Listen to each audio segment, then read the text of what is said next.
Hello, friends and family. Big exciting announcement. We've been sponsored by the CIA, and it's awesome. I had no idea that they even did advertising, but yeah, they wanted to sponsor the podcast, and they wanted me to say what's up to everybody out there and to let you know that they have completely bugged all your phones, all your computers.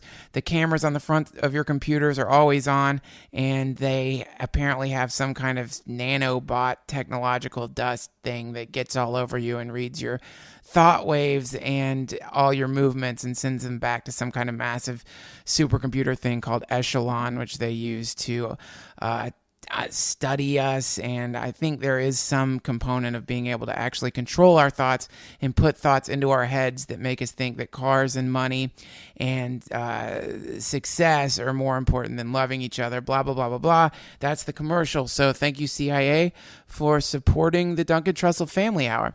And I want to say a big hello to all of you mommies out there. Congratulations for being mommies and for filling your up with your lover's sweet seed and transforming that seed into a baby, which you blasted out of your vagina cannon into this dimension and have been teaching all about the world, giving it a language and filling it up with all kinds of interesting stories.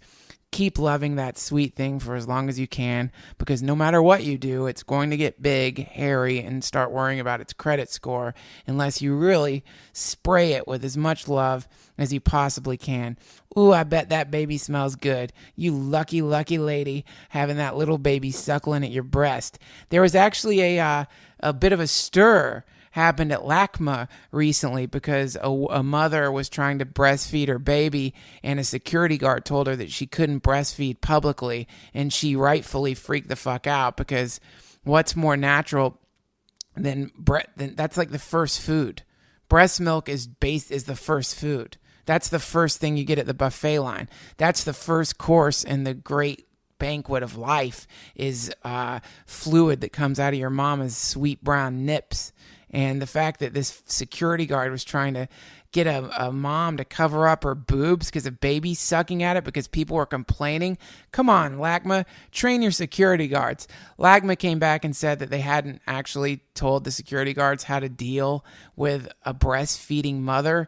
But the fact that you've got to tell people it's okay for mothers to breastfeed in an art museum it means you're hiring the wrong fucking guards. What kind of pervy fetishist is trying to cover? Why not just wrap the baby in leather, wrap the mom and the baby in leather and put them in some black light room and let everybody throw eggs at him? You goddamn Nathaniel Hawthorne Scarlet Letter sons of bitches. Let the mommies breastfeed. Now, according to this article, which I read on LAist, the moms are going to march on LACMA. And I got to find the date for that because I want to record the sound. Basically, like it's going to be hundreds of mothers breastfeeding at the same time. And I want to record the sound, that sound, because that has got to be the most incredible sound of hundreds of little babies suckling. That sound times 100. That's got to be a cool fucking sound. I want to know what that sounds like because it's what I imagine the engine of a spaceship would sound like, thousands of babies suckling at one giant plasma nipple. But that's just me. Who knows? Anyway, I love you all, mommies. Keep breastfeeding in public. Don't let these dumbass security guards bother you. And if you see a mommy breastfeeding in public, don't fucking complain about it, you foul, vampiric, closed-minded, sexually repressed maggot. Just look away. You don't have to look. If it's bothering you so much, what are you worried about? Your kids seeing where food comes from? You turds, relax. It's okay. Breastfeeding's fine. Shit, if I had my way, blowjobs would be allowed in public. Everything would be allowed in public. The fact that we've got to wear clothes and pretend we all don't want to fuck when that's all any of us are really thinking about when we're not hungry is repulsive. And hopefully one day we'll change. Maybe we can all change it together if we all hold hands, look in each other's eyes, and whisper to each other, I love you. You're me, I'm you. And we're all one explosion coming out of a singularity in the distant, distant past. And that singularity is 100% composed of love. And blowjobs. So now some business. Sick of wearing t-shirts that make you feel like you're existing in the Spanish Inquisition and getting whipped by monks? Tired of looking down at your skin and realizing that your t-shirt has worn great chunks of flesh out of your body, and now your body has canker sores all over it filled with black maggots that hiss at you every time you try to pull them out? Well, stop wearing shitty cotton. That's a result of wearing bad cotton woven by necromancers in the awful factories all over LA and New York and wherever shitty t-shirts are made. These fucking... I wore... I haven't been wearing like regular cotton t-shirts for a while since I've become since I've been promoted by Sure Design t-shirts. I've been wearing soft shirts, but I accidentally put on the wrong shirt, and immediately it put third-degree burns all over my back, and I had to get I've been getting my skin sanded off by this old toothless nun who comes over as volunteer work. She does it all over LA apparently. She just scrubs dead skin off of hippies. And she comes over, scrubs my body of the skin that got ripped up by the bad t-shirt, and some other things happen, but it's ultimately an inconvenience, and it wouldn't have happened if I had worn a t-shirt from Sure Design t-shirts. Sure Design t-shirts make t-shirts that are so soft they actually bend the fabric of space and time. So when you wear them, you don't only experience your body at the present time, you experience your body when you were a child.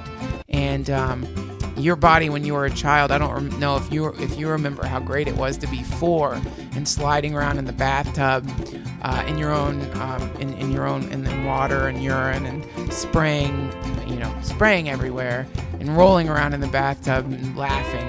That's the feeling you're going to get from wearing a Sure Design t-shirt. They're soft, they're beautiful, and they're the number one clothing of choice for yoga studio Lotharios. People, if you want to go to, a lot of you guys are doing yoga to stretch.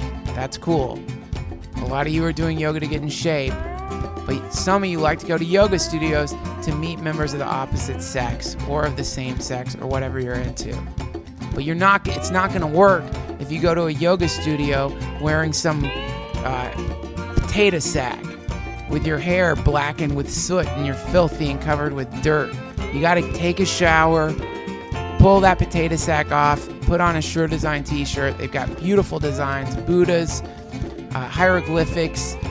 They're encoded with Sanskrit, and they're fucking cool, and they're really, really soft, and they're made from hair that has been plucked from the most sensitive parts of baby pandas, and that's some soft parts. Soft parts on a panda.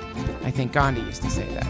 So go to SureDesignT-shirt.com, put my name in, and you'll get 10% off. Go buy some of these shirts because these guys support the Duncan Trussell Family Hour, and they are actually now printing our t-shirts, which is incredible because not only do we have the most amazing designs, if you go to the Duncan Trussell Family Hour shop, we've got an Illuminati pyramid with an octopus behind it killing a vampire. We have me levitating with symbols all around me. The Duncan Trussell Family Hour logo is there. These are all available for you to buy to wear on the softest t-shirts of all time. So go there and check those out too. And there's also some chaos posters left. I think we're well past the halfway mark because we're only printing 666 of them. So go check it out. And to all of you who have just been donating and sending me awesome things to my P.O. box, like the Flannery O'Connor book I just got and this incredible prayer which someone sent, which I'll read to you right now. Deep peace of the running waves to you. Deep peace of the flowing air to you. Deep peace of the smiling stars to you. Deep peace of the quiet earth to you. Deep peace of the watching shepherds to you. Deep peace of the Son of Peace to you. Invocation from the Celtic Daily Prayer Book. That was sweet. Somebody just randomly sent that to me. That made me tear up. when I got it, because I couldn't believe that I was just getting that was coming into my little note of the multiverse. So thank you for that. Thank you for your donations. Thank you for going to the Duncan Trussell Family Hour forum and joining that community, and for all your awesome posts, and for all the positivity that is swirling around in that little sector of the interwebs. It's beautiful, and it inspires me to be a better person and to not be a selfish, angry cunt, which there is a selfish, angry cunt that is hopefully malnourished inside of me and is slowly shriveling away into nothingness. But it's still there. But that's why we have to have a community of people around us to keep us from going too far into selfish, angry cunt land, because that's not a nice place to be. So I love all of you very much. Now let's get on with the podcast.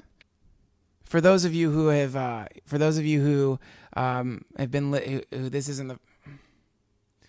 Joey Diaz was recently a guest on the Duncan Trussell Family Hour, and that was an incredible podcast. And he talked a lot about Santeria, which is this incredible religion that I actually knew very little about, but it was completely absorbed listening to Joey talk about this. And so after that podcast, a lot of you sent him messages and tweets and were interested in Santeria. And so Joey yesterday brought over to my house, I don't know what the correct name for it is. I don't know what they call it in Santeria. I don't know if you would call him a shaman or a priest, or I don't know what you'd call him, but he's a really, really cool guy. Joey Diaz brought over Earl White, who is one of those people who not only has an incredible amount of knowledge about the religions of the world, and in particular Santeria, which is only one name for this religion. There's a lot of other names for it, but he's got an aura of peace that only comes from people who have been working on themselves for a long time. He's a really humble, cool guy, and it was fucking awesome to have him on the podcast. So everybody, please send out your love energy in the direction of Joey Diaz and Earl White. Welcome, Joey Diaz and Earl White, to the Duncan Trussell Family Hour. And don't forget to go see Joey Diaz and Brian Redband. They're going to be doing shows May 17th in Columbus, Ohio, May 18th in Cleveland, and May 19th in Pittsburgh. You can buy tickets at brownpapertickets.com. Bye.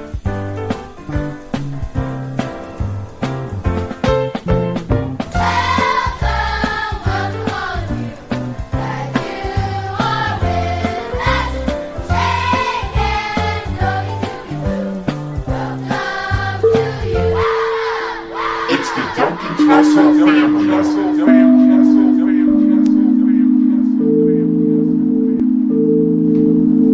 Hello, everybody.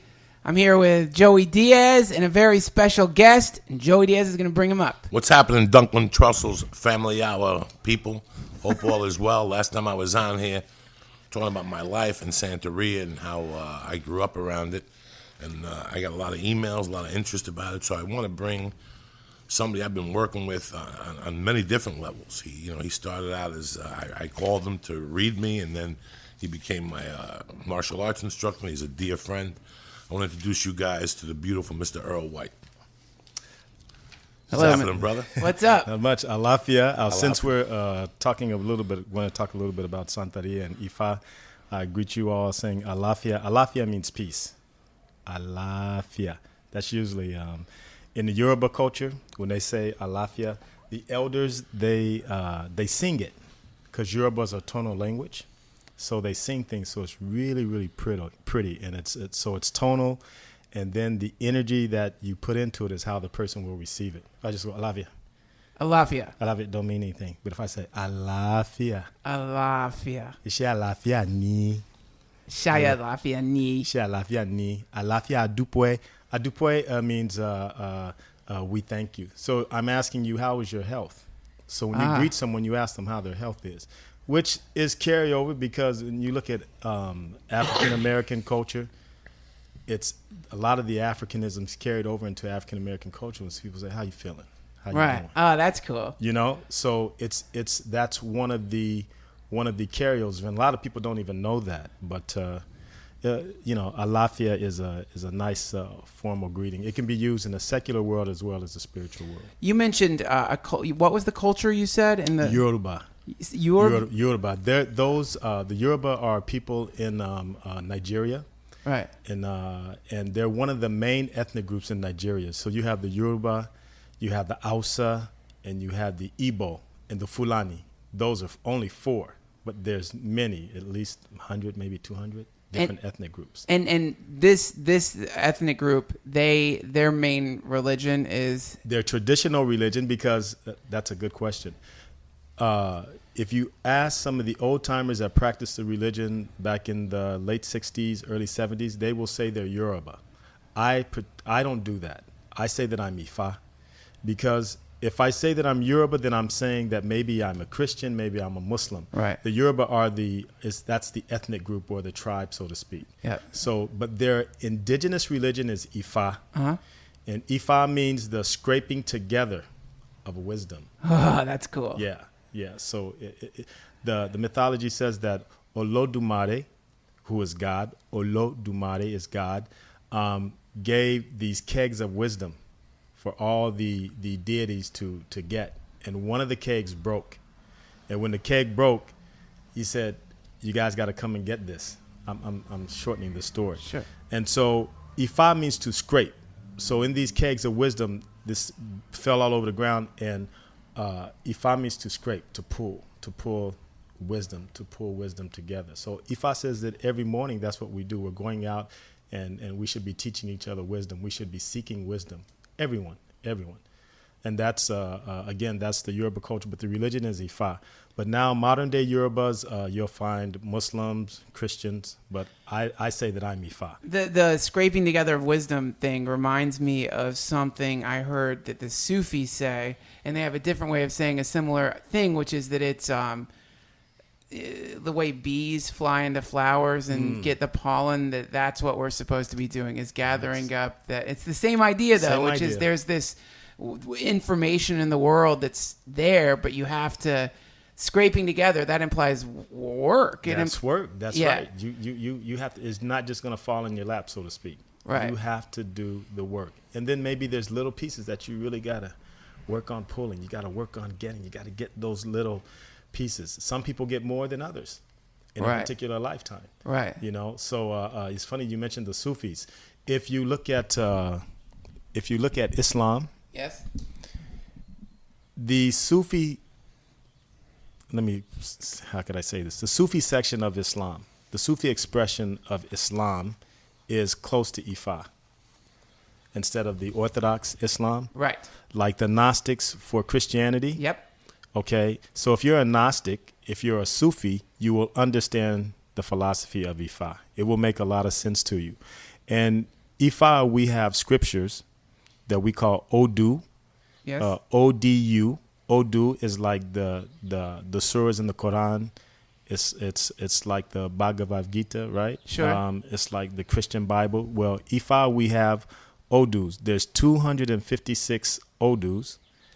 Out of the 256, they're combined Odus. They start with 16, and then you combine them, you have 256. Out of the 256 Odus, there are 1,600 verses for each of those 256.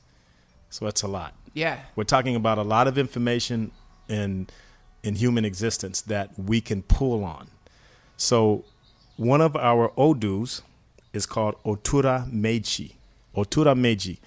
Otura Meiji is the Odu that in our belief system incarnated Islam. So we say that Islam came from us. Wow. So Ifa says that you should not fight with the Muslim.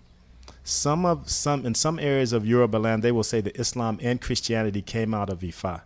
So there shouldn't be this struggle. Of course, there is as human beings. Sure. But Ifa says that's family. Right. That's family. So that's in the Odu Otura Meiji. So if you came to me for a reading, yes, and that particular Odu, that particular scripture came for you in the reading, I would say, wow, we need to check and see. Maybe in your lineage there was a Muslim. maybe in your father or your mother's lineage there was Islam.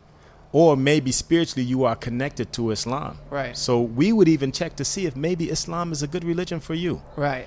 And the offering that you would bring to one of our particular deities or orishas or irumule that speak in that particular Odu or scripture, you would bring Muslim prayer beads. Oh, cool. Yeah. This is how did you, what was your path into this? Or were you born into this, or how did it start? No, I wasn't. Like a lot of African Americans, it's a long story, so I'll see how I can fix this. A lot of us are raised in the church, in a Christian church, and my father's lineage, if I remember correctly, my grandfather on my father's side was a Baptist minister, or studying to be, so he was in the church. My mother's father, who died a few years back, he died at 103. He was a Pentecostal minister. Wow. So I got a chance to see at least the foundation of, like a lot of us, a lot of Christian. I grew up Christian, but there was something that didn't settle with me in that, and that's maybe another discussion. But the fact that your grandfather was a Pentecostal minister, that says a lot. A lot of people don't know what that means. That means that depending on the branch of the church, that those are the people who handle snakes. Those are the people who speak in tongues. That's a hardcore form of Christianity. Yeah. So that's intense. And it's very interesting because within that, when you look at Ifa, you look at Santeria or Lucumi, which is in Cuba. You look at Voodoo or Voodoo, which is in Haiti, Candomblé, which is in Brazil, Shango Baptist, which is in Trinidad and Tobago, and those areas and all over the Caribbean. And then we look at the states, the southern states, which we had something called hoodoo men, or voodoo men, voodoo, or root doctors, conjurers. The expression of Christianity in the South is very different than Christianity in the north of the United States because of the African influence. Oh, cool. Right. So when you see folks speaking in tongue, yes, and doing things with snakes and all of that, even though it's in biblical scripture, yeah, it's very African, because Africans, they weren't, by the Europeans, they weren't taught how to practice Christianity. They just said, here, you guys got to read this Bible, right, or else. And they weren't really taught how to read, but that was a book they could read. But in the States here, you will see, if you go to a Baptist church in, let's say, Nebraska, mainly white folks. Right. You go to a Southern Baptist church in Kentucky, Tennessee, or even Kansas. Yeah. You're going to see black folks worshiping in a different way because of the Africanisms are still there.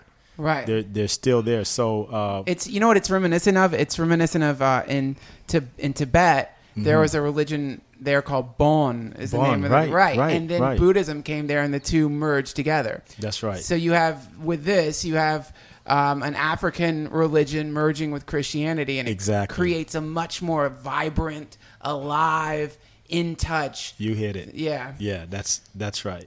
Because the Bon is even more of it has a lot of ancestral practice in it. Right. And that's a big part of Ifa. That's a big part. When Ifa came across the water, and you look at Santeria, they have misas. Is that correct, Joe? Yes. The misas. And the misas are part of a system that Allan Kardec started back in the mid 1800s. Allan Kardec? Allan Kardec, yeah. So when you hear seances, yes, that was part of Kardec's system that came to the U.S., but it's all over the Caribbean. The people have misas. Joe, you want to talk? What's a misa? A misa is where I went to the night when my mom had the problem with the cop. Right. A lady once a month would have a couple people come over. They close the doors. There's no chickens, nothing like that, and she passes a spirit. She was a Puerto Rican woman, beautiful, mother of 3, never drank. The spirit that she passed was an African slave that drank 151 rum. Gotcha. And took off her shoes. Yeah.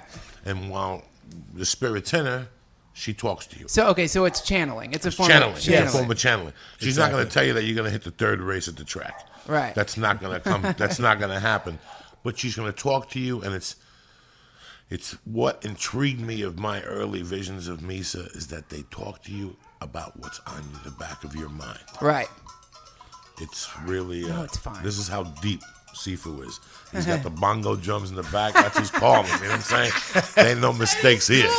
So Sifu ain't playing games. I want that ringtone. Oh no, it's tremendous. It's like Gloria Estefan and Earth, Wind, and Fire merged. It's like Bond and the Buddhist. You know what I'm saying? It's the same flavor, but that's what intrigued me. When I was a kid, I was very scared to sleep by myself in the house. My mom would kiss me at 9, feed me, and then she had a bar to run. And I always had problems. I always heard stuff. And I remember the first one I went to, I was sitting there, and the lady came up to me, and she blew some rum on me, and she said, you have a problem sleeping. Put a glass of water under your bed and put a red thing on the bed rest. Right. Wow. And that's it. She walked away.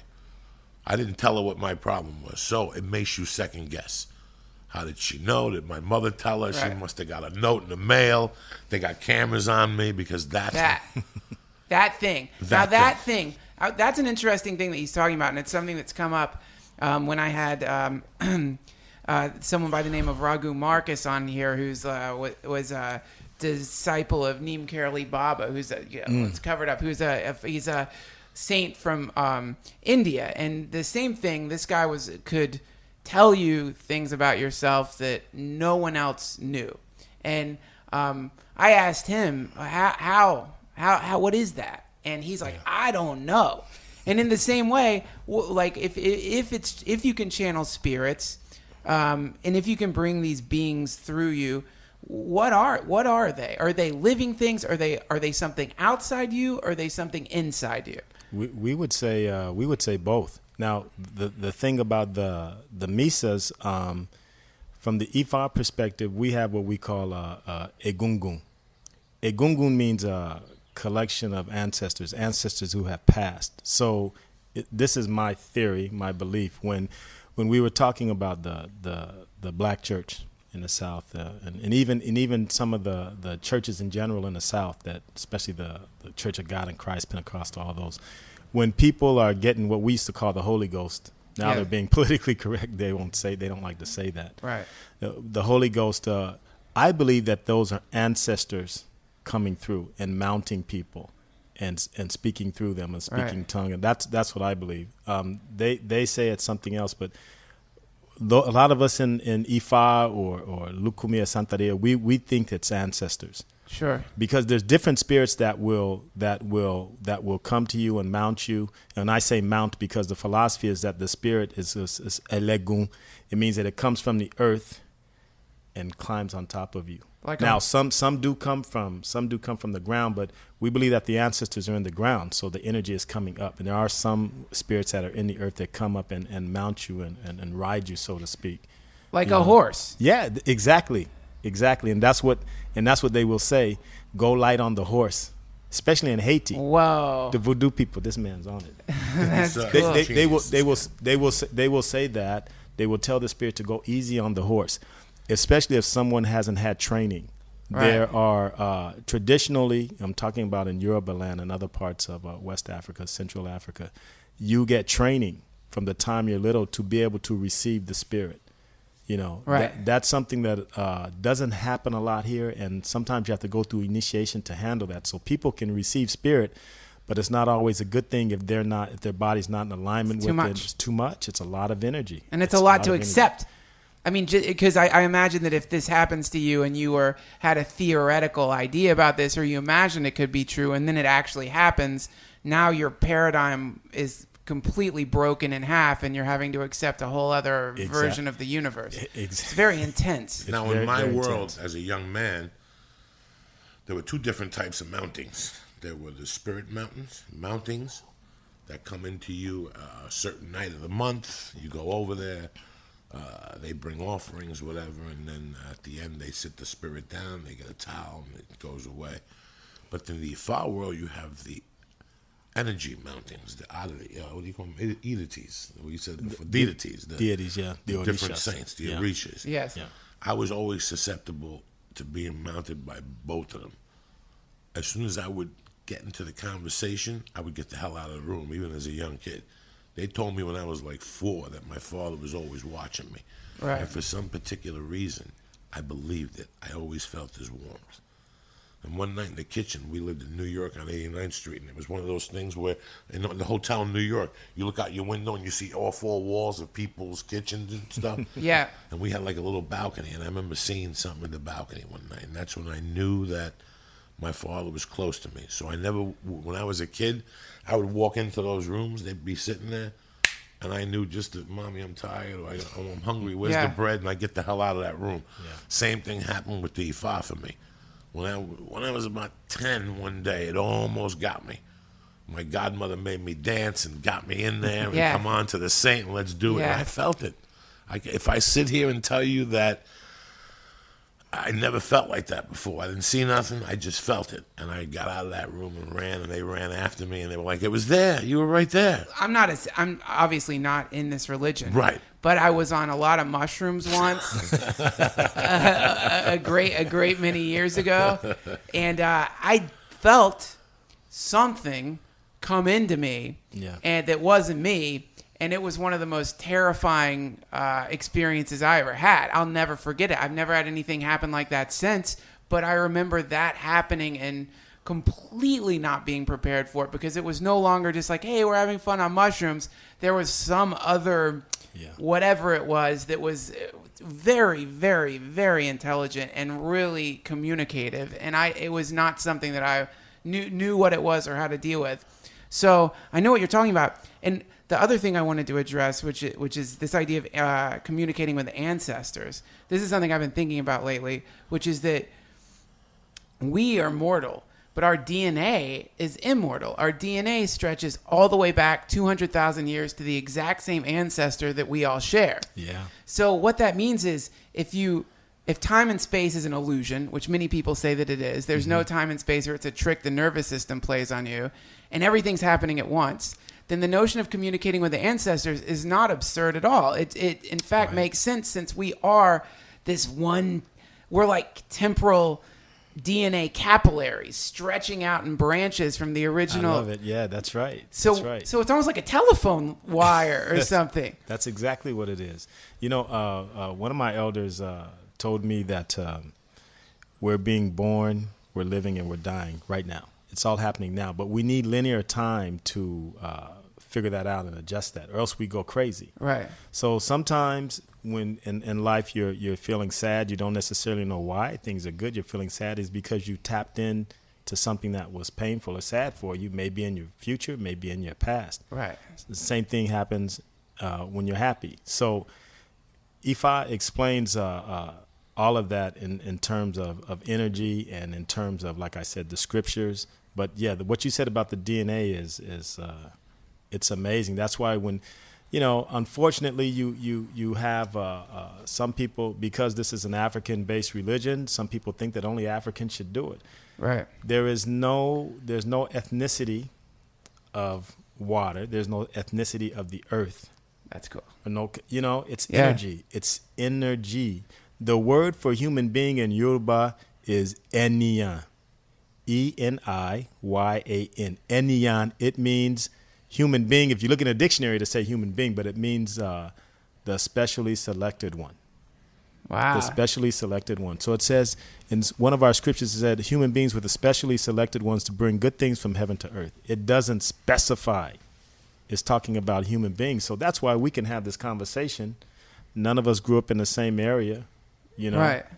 But we can be on the same page. And at the end of the day, that's what you begin to see when you start to see these people that are really highly evolved spiritually. They can hang out with each other and there's no problem.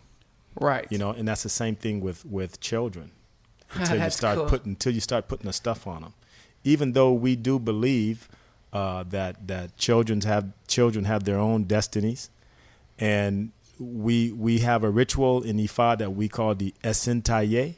Ese means feet, Aye means world. It means just step into the world. So when the child is born, 3 to 7, 9 days after the child is born, we do this ritual and we do a reading for the child to see what they're bringing to the world and what what ancestry is more prominent in their lineage or in their life, and what particular Orisha or deity or spirit is assisting them. But the main thing is we call the Ori.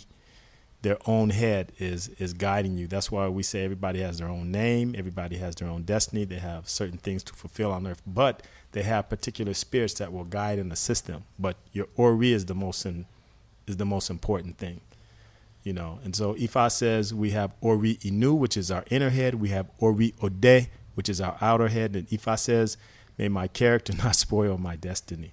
Oh, that's amazing. You know? So it's beautiful because, especially living in this city, we know a lot of people that have an incredible destiny, but their character spoils it. Yes, I know. So You know? I know exactly what you mean. But does that mean all of us have a good destiny? No, no. That's a good question because we say ori buruku or means bad head. So why would you choose a bad head in heaven? That's why you go to see the diviner to figure that out. Right. There's so many components to it and elements to it. It gets really, really deep. But that's a great question. So I'll give you an example. I sat in on a reading with an elder, and it was an Esentaye, and it was for this little boy, and it comes up that this kid's going to be a thief. Right. The mom is pissed. Oh, my baby. You say my baby's going to be a thief. And then she went through the whole thing because you don't want to hear that. No. But it was, Ifa told her that, okay, your child has the potential to be this way. So the Baba that I was working with said, you know, calm down. We want to make sure that the child, we can't change your destiny, but we can affect it a little bit. Yeah. We can soften it. So instead of the kid said, here's a choice. The kid can be stealing pencils from the library, stealing food out of a pot, taking chains off the table, sticking in his pocket, or they can be sticking a gun in somebody's face. Right. And get killed by doing that. So we say we do ritual. We give the kid medicine. That's the spirit part. We do the ritual, give them medicine to make sure that doesn't manifest on that big of a level. So we just make them a petty thief. Right. Now, the other piece to that is the community. When you have the Esentaye, there's a community that's involved. The people that you invite to the naming ceremony or the birthing of the child, that community is responsible for how that child's destiny plays out. They're responsible on some level, whatever level. Everybody has a different play in it.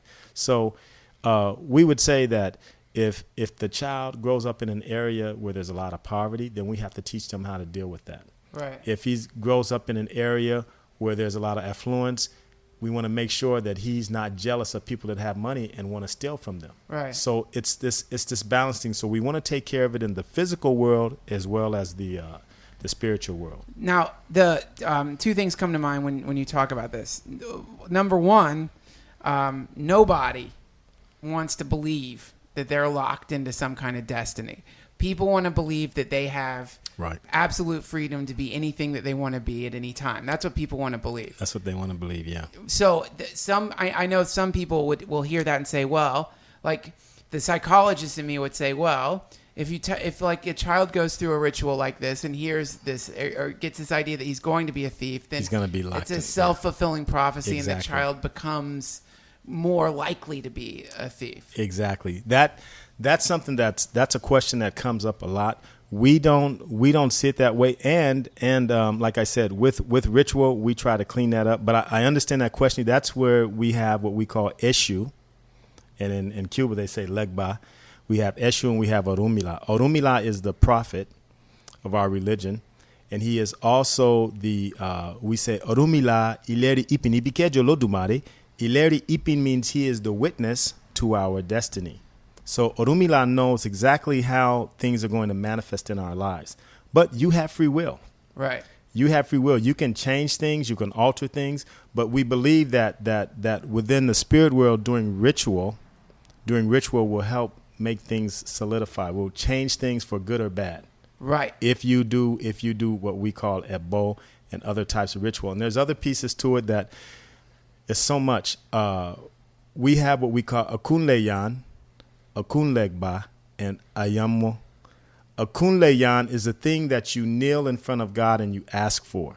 Right. So this makes you responsible for your life. Akunleyan means we kneel at the foot of God and we say, I want to accomplish this in my life. I want to do these things.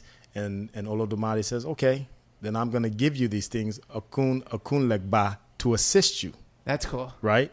And then after that, we have Ayamo, which is the thing that you get that's affixed to you, your parents, your sex, your Right. nationality, your race. All those things are combined.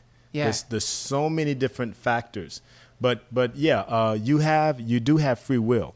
When you come in and get a reading, and I say, okay, Joey, this is what the reading says, and you can do it or not. You can do the ritual to help make things manifest. If the reading comes in, there's two sides, a positive side and a more negative side. If the reading comes in a negative side, then we do ritual to flip it. If it comes in a positive side, we want to enhance the things that are positive in the reading. Right. But he has a choice. He doesn't have to do it. He doesn't have to do it. Now, Ifa also says, and when we talk about things, we talk about medicine. I'll use the term medicine a lot. So Ifa says, Iwa ni ogun. Iwa is character. Ogun is medicine. So Ifa says character is the best medicine. So Ifa says that you can do sacrifice, you can get all your charms and all of these things. It doesn't mean anything if your character is bad. Right. I know exactly what you're talking about. When I said the thing about people want to believe in this idea of free will, personally, the way I see it is you and the way you're describing it, the second thing, the first thing you kneel before God and ask what you want. What was the name of the second thing? Akunlegba. Right. So to me, it seems like this religion acknowledges that time is an illusion. We're living outside of time. If you believe time's an illusion, then you definitely have an unavoidable destiny that's already happened right now.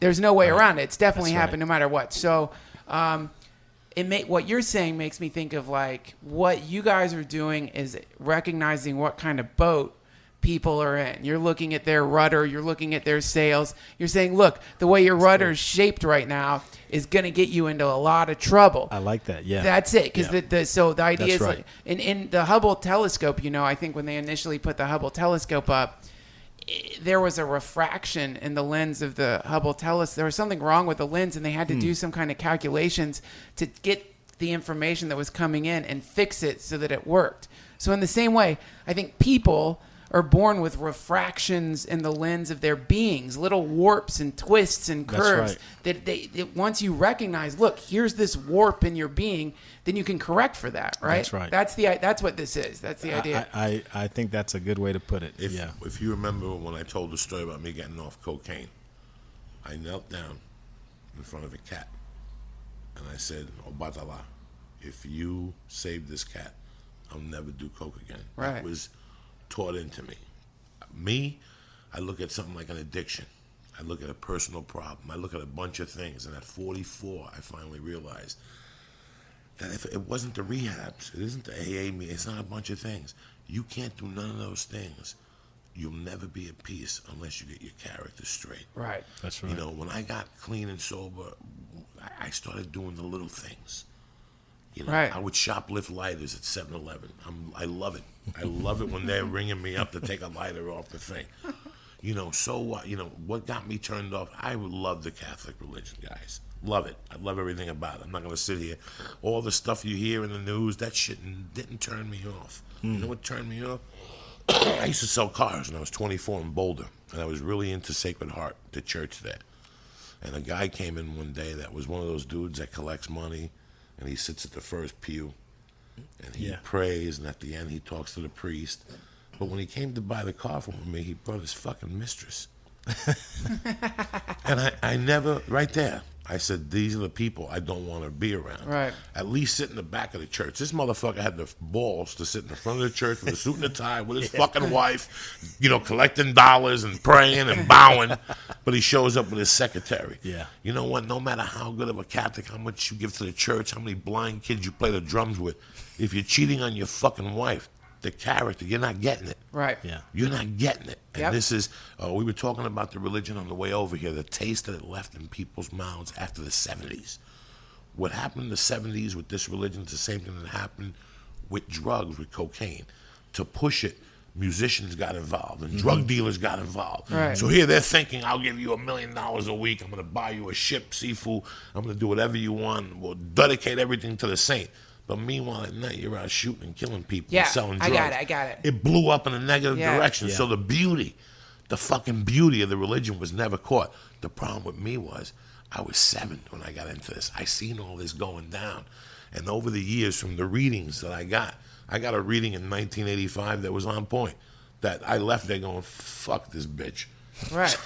And it happened. Yeah. And when I was in that cell getting processed, I go, that motherfucker told me.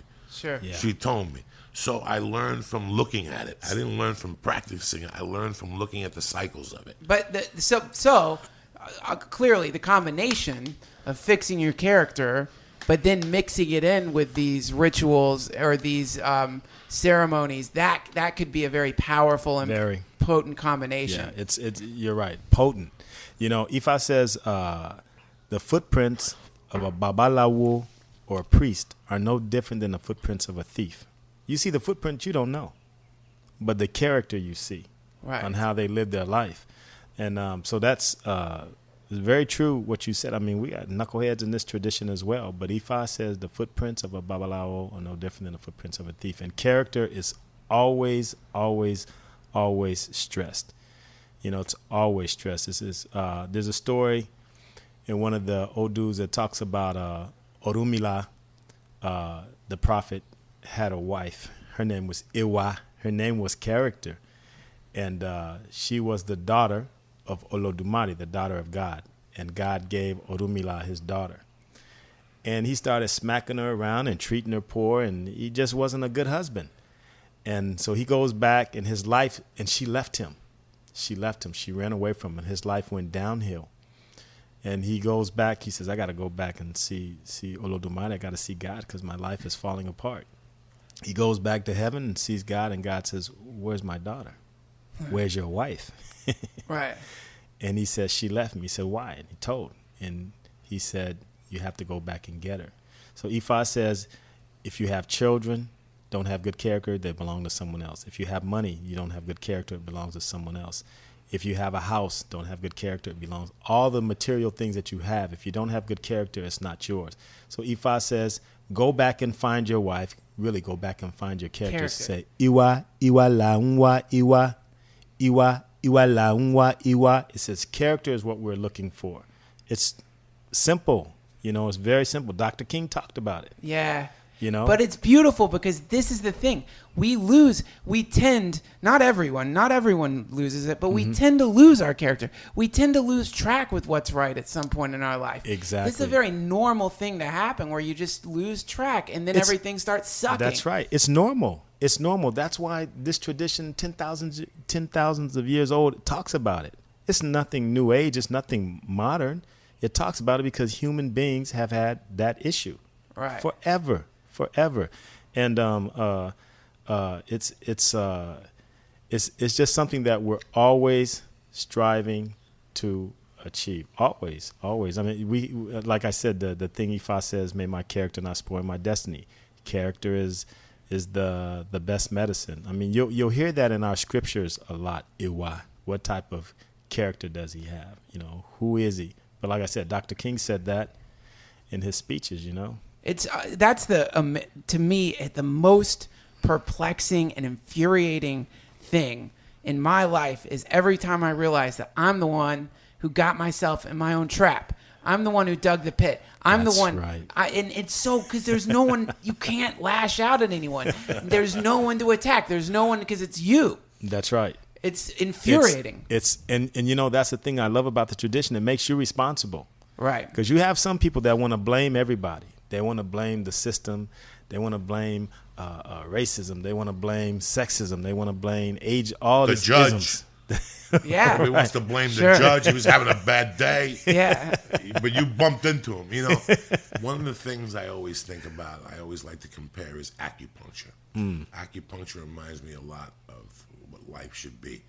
The Chinese, when you go for acupuncture, people go 3 or 4 times and they go, it sucked. It didn't do nothing. I still have the pain. It didn't do nothing. But the people who stick it out because they believe in building your chi. That's And right. once your chi is built, That's right. it'll take care of that fucking Right. foot pain. That's right. It'll take care of that shoulder pain. But you gotta build that chi up. She'll put the same fucking needle in you every Tuesday. And you're like, why are you doing this? My ass hurts today. My foot hurts. Because she's building your chi so nothing goes in it. Right. When your character is weak is when somebody come up to you and say, do you want to have a cocktail? That's right. When your character is weak is when you'll fuck your best friend's wife. Right. When your character is weak is when a guy will put an extra $200 in your paycheck and you'll take it. You know, Right. These are all the things that are weak in your car. When you don't put your fucking blinker on in your car, Yeah. you have no fucking character because you're not thinking about the people around you. That's right. It starts that fucking small. Right. That's what I did for my life. You have to pick that fucking wrapper up on the floor. I don't give a fuck whether you put it there or not. It's got nothing to fucking do with me. Character, pick it up. Right. I knew once I was doing that I would bust my addiction. I went back to basics. I knew that. That's going right. back to karate took me back to when I was 7. I wanted that mind frame again of where the fuck was I when I was 8 and I came to this country and people used to talk about drugs and I look at them like they were a fucking Martian. But I put it all together and it went back to character. I beat the addiction through character. Yeah, Ifa helped me about the lie. He's very mindy. It's all in his head. In 85, I went to see the lady who inducted me into the religion. I hadn't seen her in 3 or 4 years because my stepdad told me I wasn't allowed to talk to her because he shot a guy one night and went to her house at 4 in the morning with a gun in his hand and blood on his shirt, and she wouldn't let him in the fucking house. So he told me in 81, you're not allowed to talk to that fucking lady. After all the money we gave her, she didn't help us when I got stuck over in New York. I used to cop weed down the corner from her. On 148th and between Broadway and whatever, there was a weed spot. I'd go there and wouldn't go to her house. And one day in 85, June of 85, I said, I got to see this woman. You know what? I'm light on money. Because she would always give me money. Chun told her she had to treat me like a son and she had to give me whatever I needed. So even if I said to her, she'd look at me and she'd go, you want to read? I'd put $40 in an envelope and then she'd give me back 150. So I said, I'm short on money. Let me go see her. And she goes, let me read you. Something's not right. Wow. And in the reading, she goes, 2 things. Don't do business with 3 people. And number 2, I hadn't seen her in years. And she goes, I could see the pain in your face with those lines. When I first made you into religion, you didn't have those lines. Wow. Because I had these right after my mother died. And she goes, whatever you're doing, don't ever do anything in a white substance. At this point in your life, he doesn't even want you eating rice. And I knew what she was saying to me.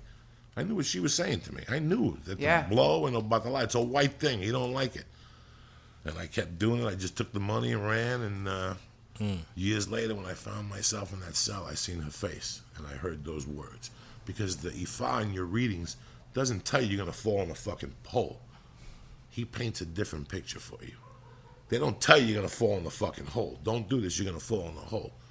It's a different picture. Once you're in that fucking hole, you go, now I know what the fuck he was talking about. That's right. Yeah. No, I'll tell you one thing that I really like about it, and I think that's missing from a lot of people's lives is ritual. There's no ritual in most people's lives. They have no ceremony, nothing that they do. Yeah. They wake up in the morning, they're in a bad mood, they have their coffee, they go to work, and that's it. There's no morning prayer, there's no morning anything, and I think that's a really good way to diminish your character, to lose your character. You need. I agree. Yeah, I agree, and that's why that's funny because that's why people are so drawn to so-called weird stuff. Yoga has become ritual. Yoga, there's so much in yoga is out of the Hindu culture. I mean, when there's so many, one of the things that people don't realize in yoga is that each of those chakra centers, that's a deity that you're connecting to. When you're in those asanas, when you go into those postures, you're connecting with those deities. But now they don't tell people that, because people don't want that side of yoga, but they're still getting it. Whether they want it or not, they're getting it. I've been in a yoga class where at the end, when you do the meditation, the lady wanted to use the word God and had to apologize, had to say, I'm going to use the word God, and I know that I'm sorry, but it's part of this. And it was incredible to me that people have gotten that afraid of using that term. It's amazing. That is amazing. It infuriates people, that word. But and I understand why it infuriates some people because the word's been used by unscrupulous people. Absolutely. But it feels like by ignoring ceremony or ritual, it feels like you're missing a way to plug into a power source. But this is a question I have for you that I was talking to a friend of mine about recently, and something that I wonder. When in ceremony, in ritual, is it that you're, by doing the ritual, you're just giving yourself permission to get to the place that you want to be in your mind, or get to the place you want to be in your life? Or is there some, I don't know, transcendent pattern that exists in the universe that ritual plugs into? Both. Definitely both. Yeah, you're plugging into another type of energy. It's just like you can't see it, but we have these things plugged in. Yes. And all this is working. Yes. That energy's there, so you're plugging into it. That's the intent. But you're also giving yourself permission. So things need to work in the spiritual world, and they need to work in the physical world. Right. So absolutely, yeah, you're giving yourself permission, but you're also plugging in and making that direct line to God through, from our perspective, to God through our emissaries, because we say that our Ori is an extension of God, and most traditions say that we are an extension of God. We were talking about on the thing of character, and I think you said something about patience or something, and it made me think of a saying. Ifa says, "Suruni Baba Iwa," patience is the father of good character. But we don't live in a society that teaches us patience anymore. Everything is so quick. Yeah. How quick can I get my black belt, right, Joey? Yeah. How soon can I get my black belt? I want to go over here and study in Tibet. I want to go study in India, and right away you come back and you're in the priesthood. That's it. And you don't know anything. Nobody wants to wait. Nobody wants to wait. No one wants to work. It's amazing. Nobody wants to put time in. Right. Nobody wants to see the time. Nobody knows the journey. Right. The journey is the whole thing. We were having a conversation in front of this comedy store, you and I, in 2001. Right. Look at our journey. Yeah. And did we talk about 2010 ever? No. 2012? I'm sorry. We never talked about Doubt it. And here we are. We're still here. And you know what? We had money. We didn't have money. We've been with different women, breakups. Yeah. We're still here. Yeah. Something I wanted to mention, Sifu was talking about chakras. In the Ifa religion, there's different ceremonies you do that when they're doing them, they feed your head, but they also feed your chakras. That's right. Your knees, your feet, your shoulders, the back of your neck. It's amazing that even in Ifa religion, they that is cool. Is it seven in Ifa? Is it 7 chakras in Ifa too, or is it? There's that's a good question. What Joey was talking about, there's certain rituals we will do certain things to certain parts of the body, whether it's painting them with different like we have something called efun, which is a white powdery substance. We have something called osun, which is a red substance. So we put different marks on different parts of the body, and sometimes we will mark certain odus on different parts of the body, the scriptures, which are the markings. I have to, Joe, you grab your paper, I can show him what we mean. It's very interesting that you talked about ritual. This is a reading that Sifu did for me in August of 2010. Wow. Sifu has been reading me since 2007. Has it been that long? Yeah, 2008. Wow. And the first time I went in 2008, I thought I was going to die. And he assured me I wasn't going to die, but because I had given up the material things of my saint, which are the scrolls and the beads and everything, but it was still in my heart. And there's these particular things that you have to carry. There's 2 things, your head and these other things, and I abandoned those as a young man because I didn't have time. The people I went to live with were white and they were Italian. They didn't know what the hell I was going to bring into their house, glasses, goat blood, and they didn't have any idea. So I always thought that they were going to take me. And we were in Houston together one time. You, I, Red, all of us eating pizza, and we went to a bookstore, and that's the first time I bought a Santeria book because I wanted to read whatever, and I was working on a film, and one of the guys had a bracelet, and I seen the bracelet, and he referred me, and that's how we hooked up. So this bracelet is a is a symbol. I see. When you see beads, right away, Joy will tell you, if we see beads on somebody, we get excited. We get excited. Because we know they're part I of the know. family. Wow. There's different aspects of the family, but you still know it's family. Right. So the bead that he saw was a bead for Orumila on a friend of mine, and I think was it yellow? Did he have the yellow and green one on? I think so. It was Johnny. Yeah. So the yellow and green beads represent Orumila as he's manifested and honored in Cuba. In Africa, the beads are this color, this green and this maroon type burgundy. It represents the earth and what we call ewe, which is leaves and healing. So and there's many beads. There's millions of what we call irumole, and then there's 801 spirits irumole that assist God in His work. This is really fascinating. Do you know about the? Have you ever heard of the grimoire, the Key of Solomon? Have you ever heard of that? Mm-hmm. It's similar because this is in. I'm not real versed on, but I'm familiar. I'm not versed on it except just from looking through it, and it comes to mind only because in the same way this book has all these different spirits and symbols for each spirit and powers that each spirit has and ways to ritualistically summon this spirit to get what you want. So it's definitely, and also in even Tibetan Buddhism, and I guess because it comes from Bonn, I remember seeing the Dalai Lama give a speech where he says there are beings outside of us, and what he said, which is a very Buddhist way to address these spirits that you're talking about. What he said is, but these spirits are still dealing with the same thing that we are dealing with, which is old age, disease, and death, only it's happening in a different time frame than what we're experiencing. Yeah. They're still in the material universe, and if you're in the material universe, you're still dealing with suffering. Ifa says that everything has its own destiny. So we believe that everything has energy in it.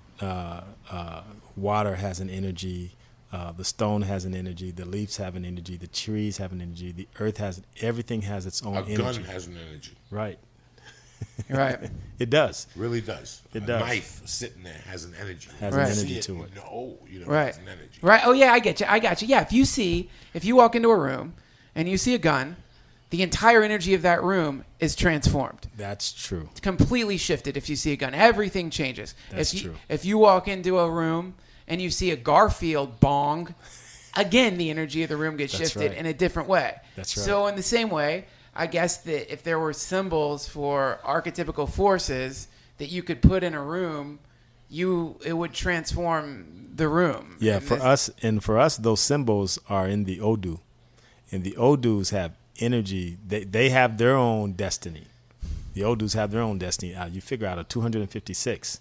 And then, like I said, 256, there's at least 1,600 plus verses that go with the 256. And each one of them has an energy. So you're born with your own particular Odu. That Odu stays with you all of your life when you're born with that.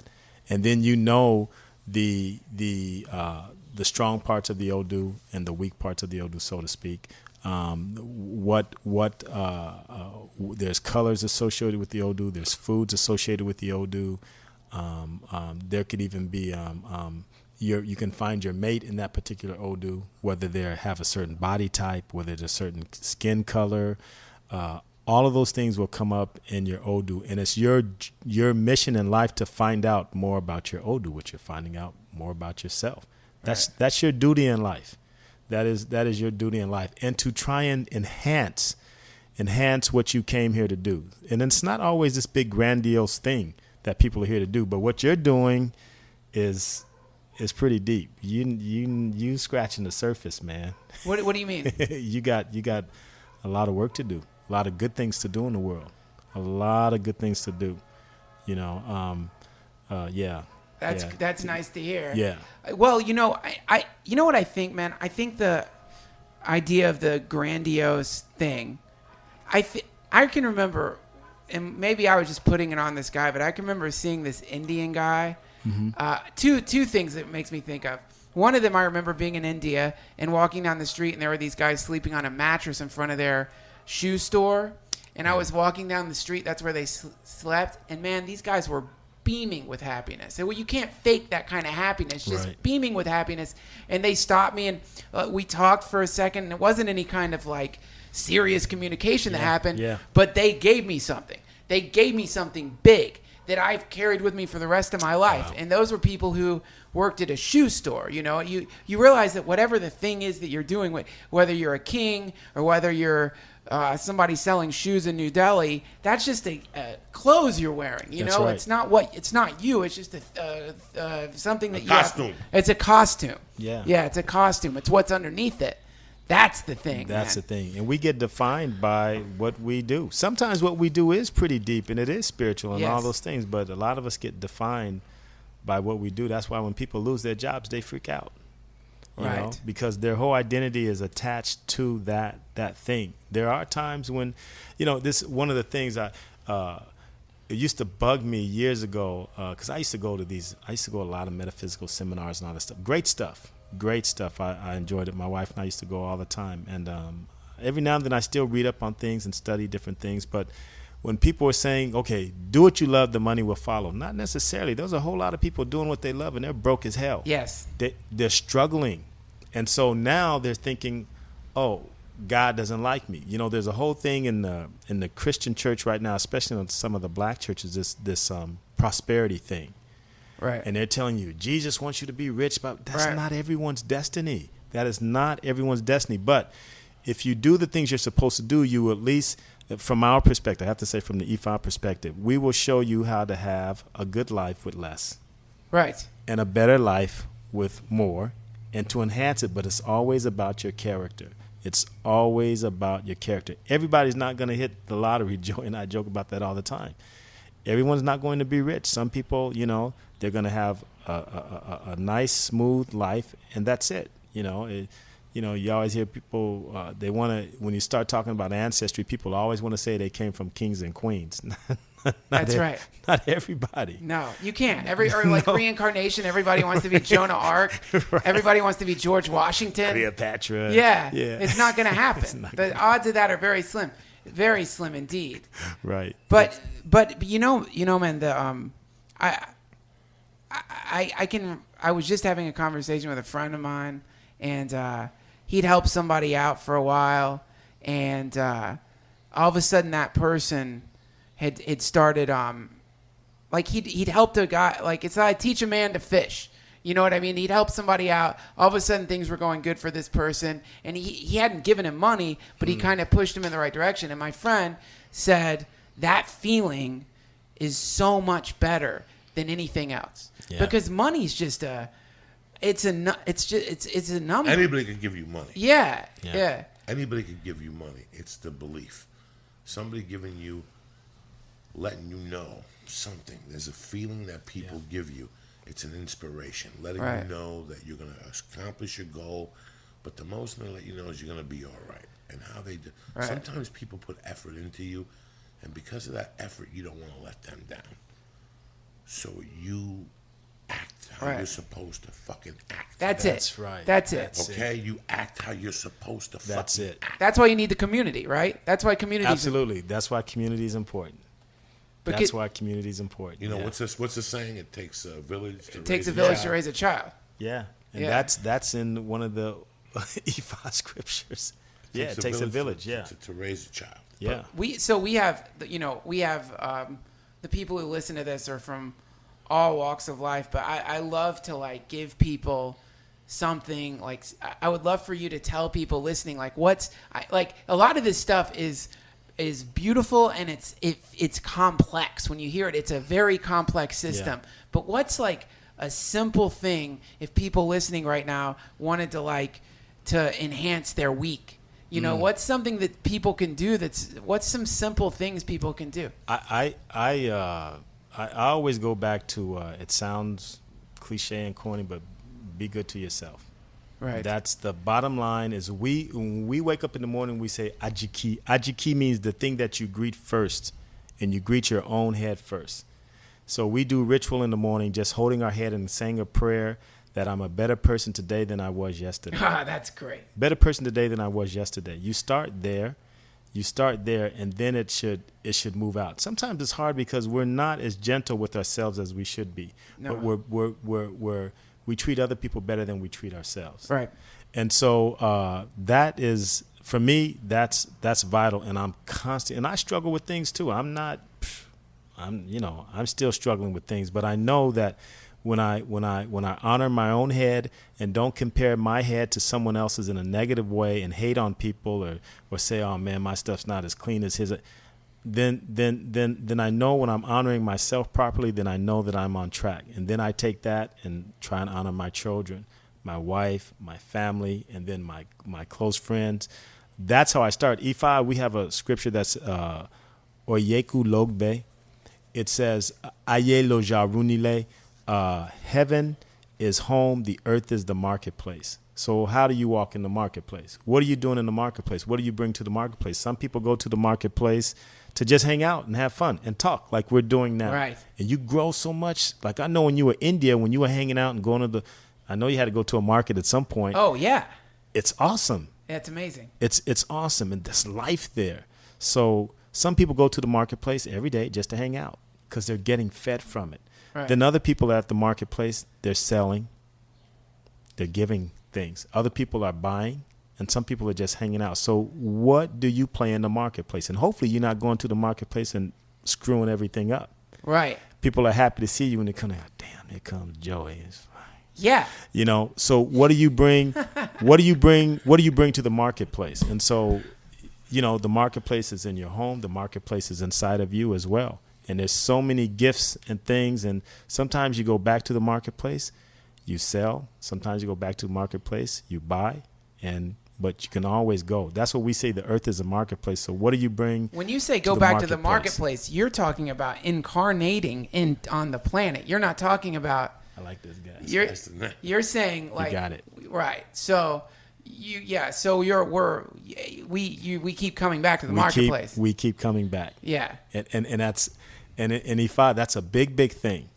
So when you're trying to live a good life so that when you come back it gets better.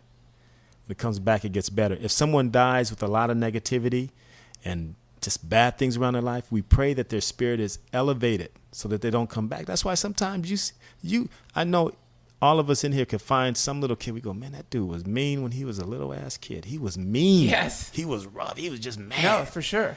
And we believe that they came with that, you know, whether that's part of their personality or it's part of their incarnation, but people come with that. Well, no, this idea that you're talking about here has been addressed in science, I think, in the 1800s, and I can't remember exactly when. There was something called phrenology. Have you ever heard of this before? Phrenology?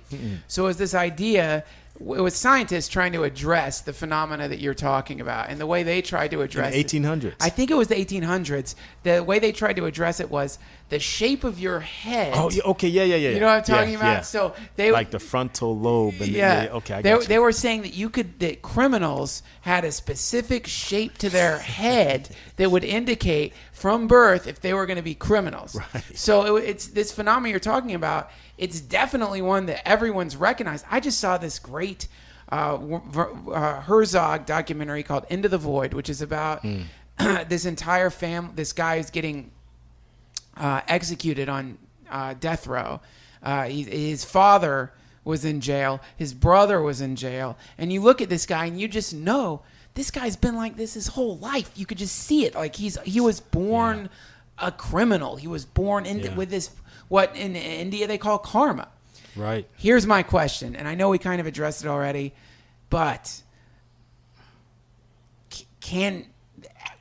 what can you do to change your karma right now? What can you do if you feel that you're stuck in this, that your boat's rudder's fucked up and you're heading towards a waterfall? What are some things people can do? That's the $1 million question. Of course, we're going to say you need to. Of course, if you don't have access to Babalao or some type of priest to get a reading to see why these things are happening, it comes back down to character. But you may need someone to help you with that. And just doing good in the world and honoring yourself. I know that sounds corny, but once you start to do that, if you if you really honor yourself and honor your ori and look inside, things will start to shift. But a lot of people get into the blame thing. Now, the other thing too is if you're coming to the planet and you have that type of energy and you don't know how to fight it, you got a big problem. Right. You have a big problem. And that's why we most of the time, I mean, I've had gang members come to me that have told me they felt like they were cursed and they couldn't stop. And then when we do a reading, we see that this was part of their destiny. So sometimes it's something that you have to go through. And it's not a lot of fun, but at least if you know, it's the detour. You know, Right. okay, I know it's going to be screwed up over here. This is the detour. And like again, we go back to rituals. There are rituals to fix that, and then we have something in Ifa called Koto Ofo, which is in heaven the hole you dig before you get here. So when you said something about you keep digging a hole. Yeah. We believe that there's a hole you dig in heaven before you get here, and there's a story about the spirits, the deities. One of the deities, a strong deity, and he's digging a hole and he's real strong and he's bragging about how strong he is. And he's like, look at these guys are punks. They can't dig a deep hole. Yeah. My hole is the deepest hole here, Yeah. and I'm strong. And what happens is that he dug a deep hole for himself. When he came to Earth, he had to fill that hole up. It took him a long time to fill it Wow, up. that's So cool. Ifa says sometimes that being lazy is good. Yeah. You dig a small hole, you got small problems. Right. It's deeper than that, but No, I'm just I giving it know to you what in a you're nutshell. saying, man. This is the idea of the way they talk about it. The Eastern idea is we don't want to create more karma for ourselves. We don't want to keep creating reaction. That's Exactly. the idea. Exactly. And the other thing I love about what you're saying is it transforms a victim mentality to where Right. where you're a place responsible. of You're responsibility. responsible. So it's like, yeah, you're right. You've been a criminal. You've done these things. You've gotten in a bad pattern. But this is to teach you. This is a class that you can learn from. That's right. It flips the entire thing around. Where instead really of does. Yeah, and that's It makes beautiful. you responsible. It's and that's another thing that people don't want to be responsible for what they've done, whether it's in the spirit world or the physical world. We have belief that things carry on to family. I'll give you an example. I always tell people that I work with, develop your spiritual immune system. And most of us, our immune system spiritually are weak. So when everybody else is catching stuff, and you say, well, man, how's your life going? You kind of go, I'm good, I'm cool.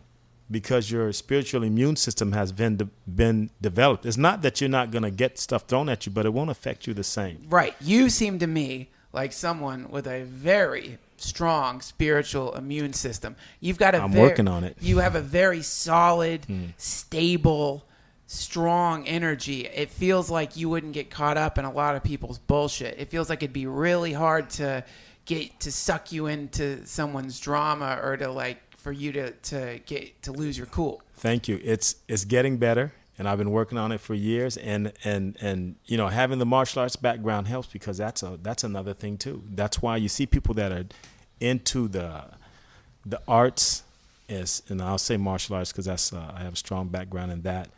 That develops a different type of protection around you too. It's not just physical.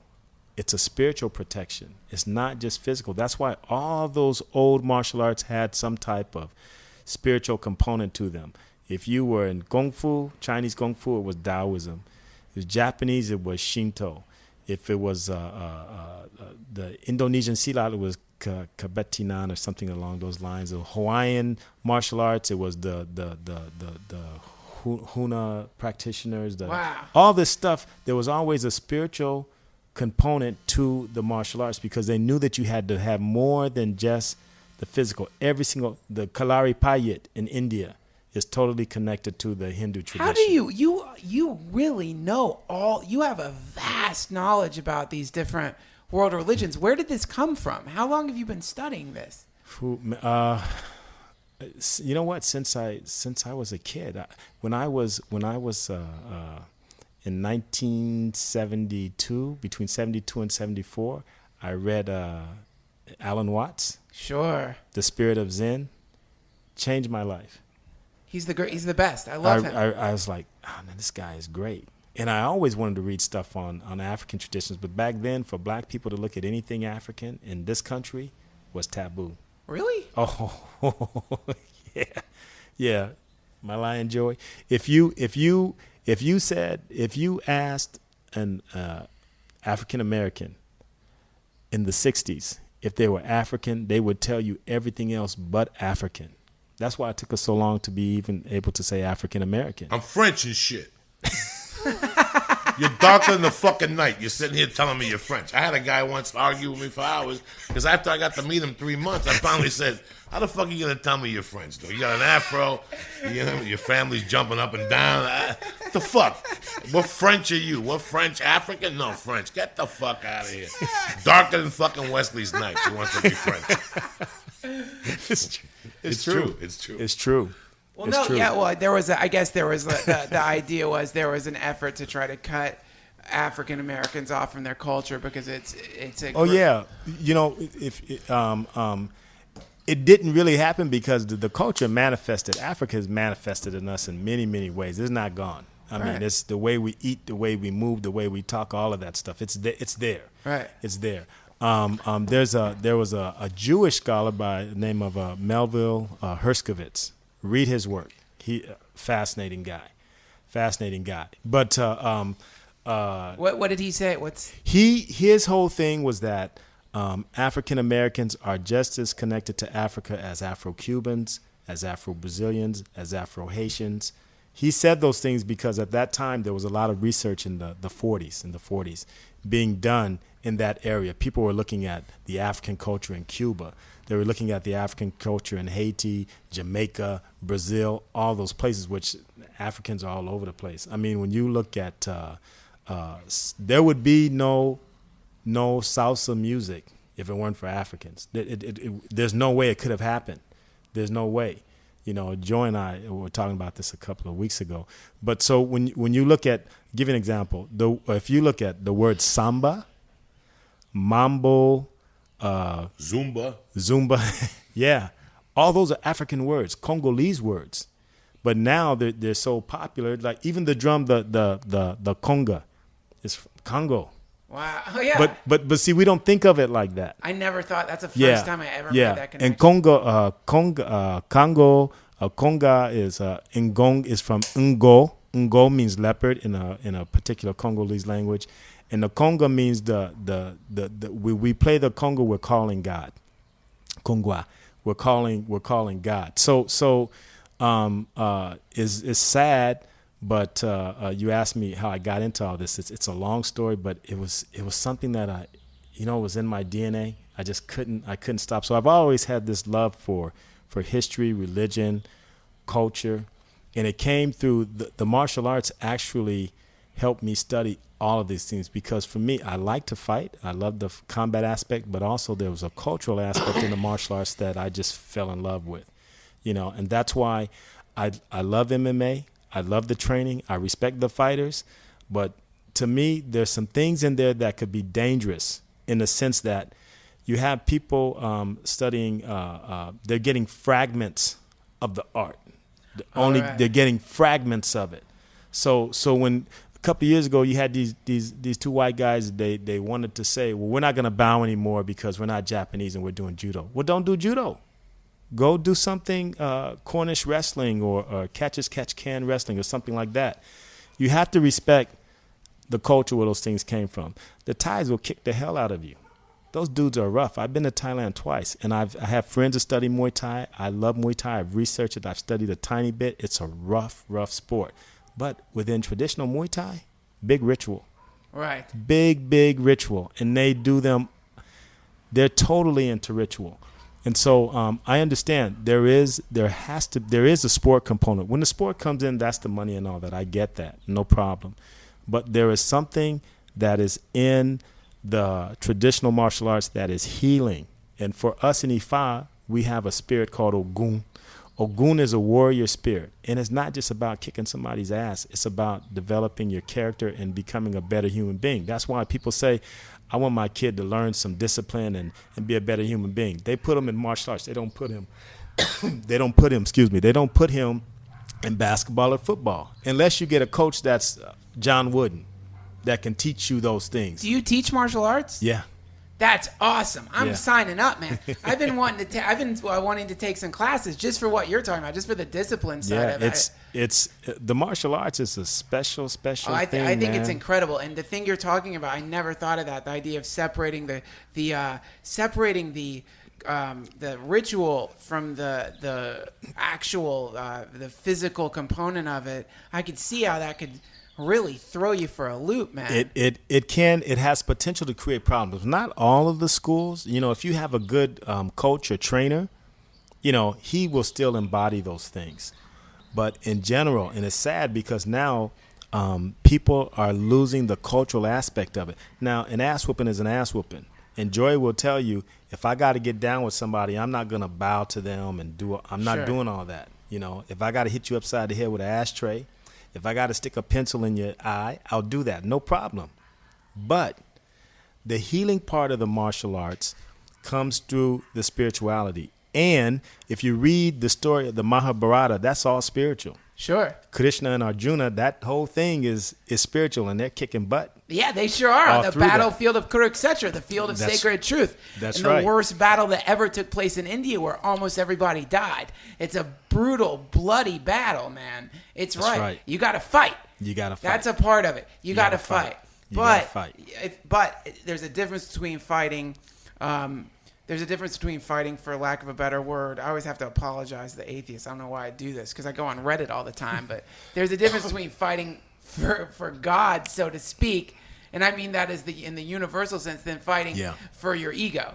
And when you're fighting for your ego, you're a dick. You turn into an asshole and you create bad results, right? And that's why the martial arts had all the spiritual traditions to uphold that.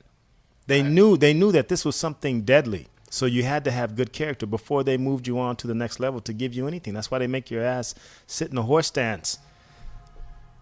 Put a glass of water on your head and on your thighs, and you got to stay there for hours.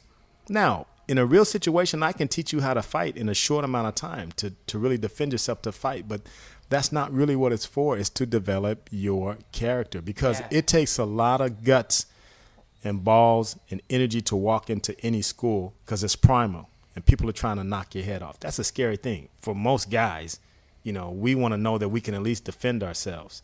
And for women, it's even worse. So anyone that steps into a martial arts school, they're trying to tap into what we would say the energy of the Orisha or the Irumole Ogun, who's a warrior Orisha. So there's so much healing that takes place when you connect with that energy. And that's why people, they get involved in martial arts, they go crazy. Marriages break up because they become obsessed by it.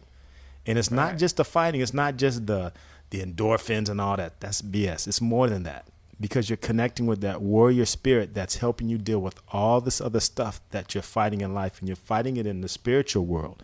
It just happens to manifest with a kick and a punch. That's all. That's why all those I know what you traditions mean. had that. Yeah. Yeah, it's like when you've been passive your whole life, and when you've been living in a kind of cowardly place, and all of a sudden you connect with something that isn't cowardly, then you don't want to put up with the stuff that you put up with before. That's but right. you're in a bad situation because you're surrounded by people who've gotten used to you rolling over all the time, and now all of a sudden you start standing up for yourself, and they're like, "What the fuck? That's Who's right. this person?" They That's don't right. like it. They don't like it. Yeah. And that's funny, because I just did some spiritual work for somebody over the weekend, and this actually came up in their reading about them being stronger and not rolling over and being weak. It actually came up in their reading. And so that's telling you that if you don't deal with that energy is gonna come out, manifest when it's not supposed to manifest, in the wrong way. Backfire. Yeah. So you want to make sure that you can tap into that. Everybody can tap in. We're not talking about being a champion fighter, or kick-ass street fighter. We're talking about doing something much, much more internally. That's what the martial arts does. So it's always this struggle. And we have a scripture in Ifa that says, "Bilag ba ra biogun, biak bom bi Ifa." It says we must be as wise as Ifa, but as strong as Ogun. As strong as Ogun, but as wise as Ifa. Ifa, again, Orumila. Ifa is the spirit of wisdom, the deity of wisdom. Ogun is a warrior. So you can bring those two together. For me, it's saved my life. Ogun The warrior Ogun help heal me externally, internally. Ifa helps work me internally, externally. So it's this nice marriage, so to speak.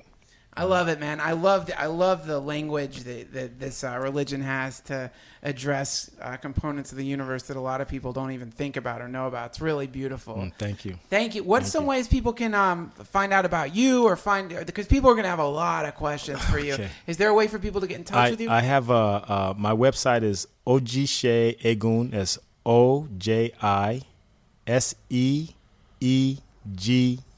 OJISEEGUN.com. Got it. Ojise Egun. Ojise means messenger. Egun means ancestor. So it's a messenger of the ancestors, so it could be Badass. any ancestor. Badass. I thought we could cover a lot more, but there's so much to this. So Well, no, will you please come back? Come back in like thank you. 2 You weeks. guys- and I'll really come back. go in and Be do- regulars here. You could be the official spiritual advisor of the Duncan Trussell Family Hour. That would be awesome, man. Thank you so much. We're going to have a link to your website for you guys who didn't write that down. Go to DuncanTrussell.com. There's going to be a link to his website. And I'll email you the comment section because people write questions and stuff there, and they might have some questions for you if you want to communicate with some of the And people. I'm still a baby, man. I'm still learning.